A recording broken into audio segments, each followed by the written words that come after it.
السلام عليكم، حياكم الله. ابو جنة هذا الولد يشتغل هنا ببيتنا، عندنا خطيه عماله، يشتغل نجار ويتيم وفقير.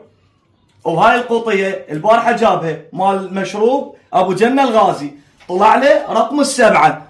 اللي انت تقول لي اللي يطلع له رقم سبعه تاهو، هذا رقم السبعه طلع له. وهذا القوطيه بيها باركود. رباوه هاي القوطيه منين جبتها؟ من الاسواق. جابها من الاسواق وطلع له رقم سبعه بكربله. فيا ابو جنة بعد لازم توصل لهذا الولد، وهذا الولد يتيم وفقير ويشتغل عماله نجار مال قالب هو واهله.